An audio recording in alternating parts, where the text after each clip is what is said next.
tell you there is some moving and shaking going on in the Indiana Fever organization because they have definitely let go of a player. Now, I know y'all thinking, what does this mean? This means Caitlin Clark return is sooner rather than later. Could that be why we did not see Caitlin come back? I mean, we did not see Caitlin travel with the team this past week. I don't know. Hold on to your sneakers, because the Indiana Fever just dropped a bombshell that has the entire basketball world talking. Kira Lambert, the woman pegged as Caitlin Clark's temporary stand-in, got the boot faster than a fake pair of Jordans at a sneaker convention. Fever fans with smartphones and conspiracy brains? They are already connecting the dots. And you guessed it, Caitlin Clark's epic return might be right around the corner. Today, the Indiana Fever have officially released Kyra Lambert, a guard from overseas who Stephanie White signed on a trust me bro recommendation. Somebody who Stephanie White didn't even know existed up until about 8 days ago. Unfortunately for Kyra Lambert, her time on the Indiana Fever has come and her time on the Indiana Fever has gone. Best of luck to you and your future endeavors. This isn't your ordinary roster shuffle. Nope. This is 4D chess while the rest of the league is still playing checkers. When you cut a replacement before their 7-day contract even ends, it's not about skill, it's about making room. And in Indiana, there's only one player worth clearing the deck for. Now, why is this move curious? Well, Lambert was on a 7-day deal, so the Fever could just be looking at this break knowing that her contract was going to expire anyway and not wanting to waste her time. But under the hardship rules, as that it has been, put out there and publicized, the Fever only had to release one of the two players between Odyssey Sims and Kyra Lambert once Caitlin Clark was back. But one of them was going to have to go once. Quick PSA, if you're vibing with this drama, hit that subscribe button. Last week, the Fever was so desperate for a point guard they basically threw out a casting call for anyone who could dribble without gifting points to the other team. Enter Kira Lambert, fresh off dominating in Greece's A1 league, full of overseas experience, faith, and the right kind of locker room energy. The woman seemed born for this moment, preaching trust, patience, and being ready for her shot. It's a blessing, having the journey that I've had and just, remaining faithful, trusting God and doing the work, and just to see it all come back around and have this opportunity is awesome. What's this opportunity in the W mean, given all that you've worked to get to this point? Yeah. I mean, it means everything, to, again, just remain faithful and trust the process. It speaks to resiliency, it speaks to faith, and I'm really excited to be here. What's your familiarity, if anything, with this team, with Steph, with how they want to run things? Yeah, I've been watching the W for years.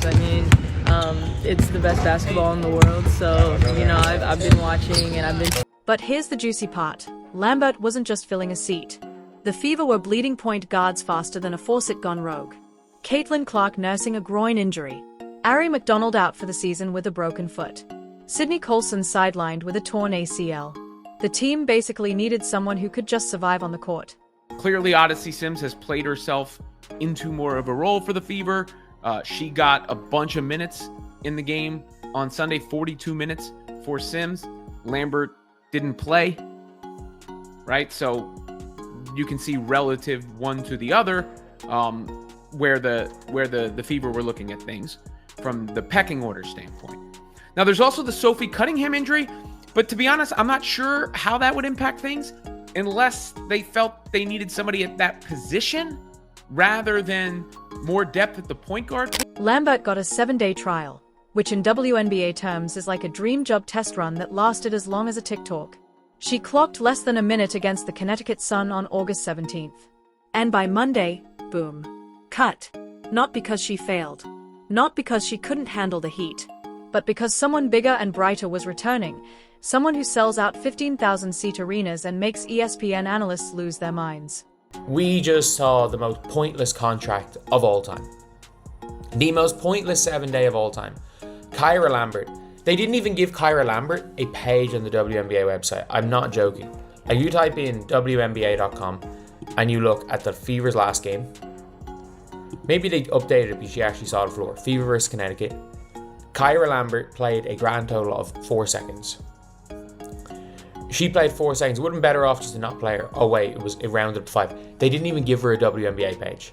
They did not even give her a WNBA. Now, Fever fans turned full-on detectives.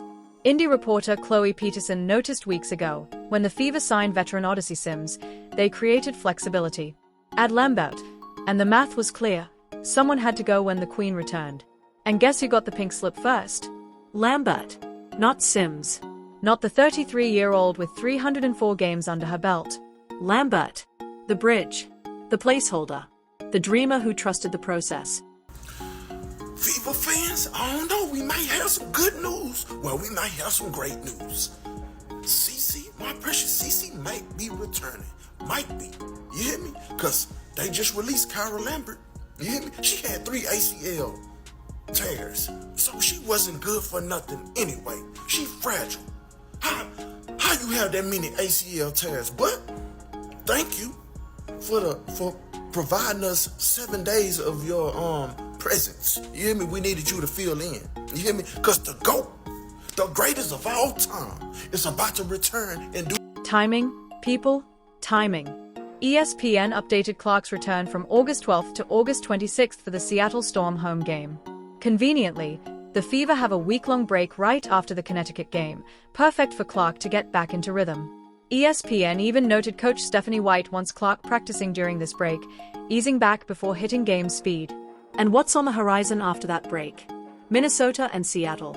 Exact targets for Clark's comeback. Know that once Caitlin Clark was back, one of the 2 hardship signings was going to have to go. So that's naturally where people's heads were thinking when it was reported on the ESPN broadcast that Clark, the hope was she would return to practice this week with target dates the 22nd, 24th, 26th, those games being thrown out as potential return dates. Now, I don't have any other updates on that. I mean, I took Stephanie White's comments as they hope still she returns to at the regular season a little less confident than the previous. Lambert gets cut. The team keeps Sims. Clark's return aligns perfectly with the break. Coincidence? Highly doubtful. Fans exploded online, countdowns, celebration posts, and speculation hotter than Indiana summers. The Fever sit 18-15, barely clinging to playoff safety, 2.5 games ahead of 9th place, and 3 to 3.5 games behind higher seeds. Clark comes back, and suddenly the impossible feels doable. Poor Lambert thought she was getting her moment. 4 years overseas, Greek A1 dominance, finally a shot at WNBA glory, and just like that, she's a stepping stone. Can the Fever please invest in international scouts? They definitely need to invest in international scouts because I know your boy John Liquidator ain't the best advocate when it comes to overseas players, but something I would say, they play hard, bro. Those overseas players play like they got something to prove. I give them that. But far as me, I feel like we got enough talent here at home in our home country to get players. Somebody said every day I question if Amber Cox and Stephanie White are even on the same. Professional sports is brutal. Understanding the system? Doesn't matter if someone better is on the way. Lambert wasn't cut because she couldn't play. She was a temporary fix, a bridge, a placeholder while the real solution heals. Clark's return isn't just about points or assists, though she averaged 16.5 points, 8.8 assists, 5 rebounds before injury. It's about bringing back the gravitational force that makes the Fever tick. And trust me, this team has grown. Kelsey Mitchell, Aaliyah Boston, Natasha Howard, they've all stepped up. Clark returns, and she's not carrying the weight alone. She's the final piece of a dangerous puzzle. Throughout her second season in the WNBA, Caitlin Clark has posted 16.5 points, 5 rebounds, and 8.8 assists per game for the Indiana Fever. Clark started the season on a tear under Stephanie White, but has since struggled to stay on the court, playing her second season as professional. The Fever have 9 remaining games of their regular season schedule. They have a long break before their next matchup on Friday. The venue will be open, giving Clark a chance to rehab as the Fever take several days off from game act. Here's the fun part. The Fever sit 6th in playoff territory, but without home court. With 11 games left, Clark's return could turn dreams into reality. Missed 20 games? 10-10 record. Imagine 15-5 with Clark, 23-10, and suddenly higher seed potential.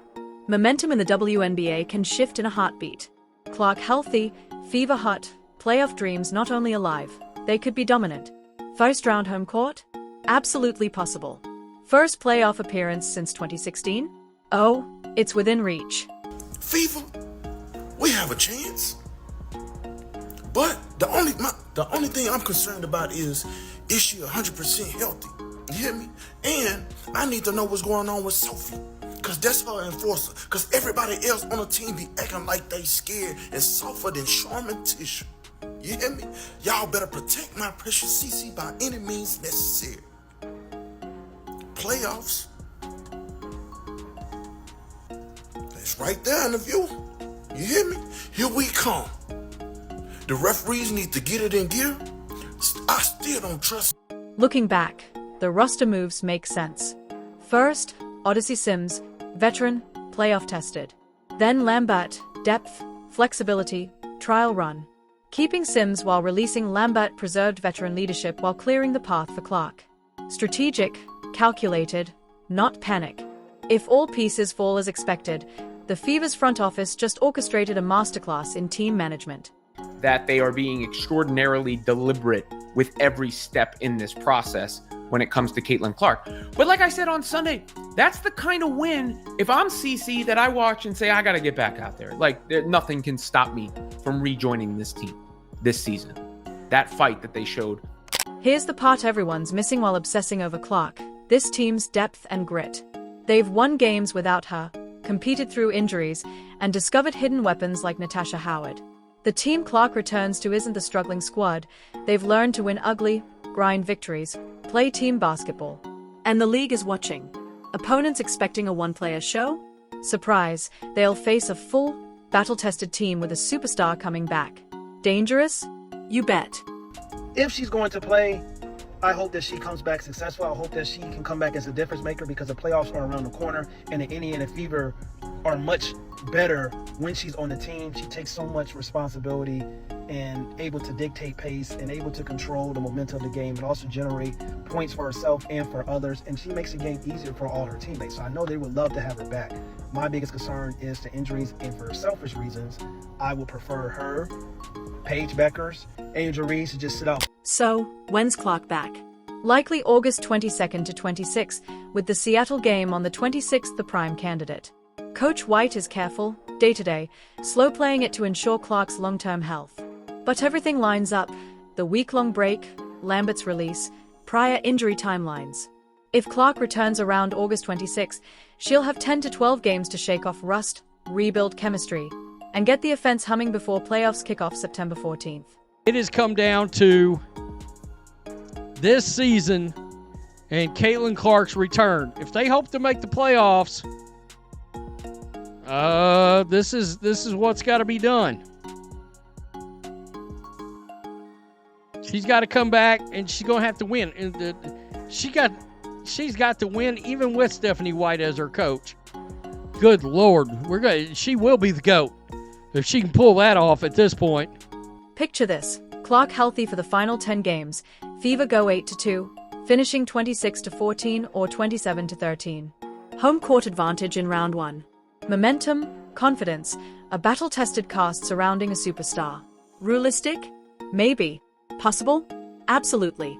They've proven they can compete without her, flash brilliance through injuries, and with Clark back, the Fever could be a playoff story nobody saw coming. Western Conference is stacked, but the Eastern race? Wide open. A motivated, healthy Fever with nothing to lose? That's championship theater waiting to happen.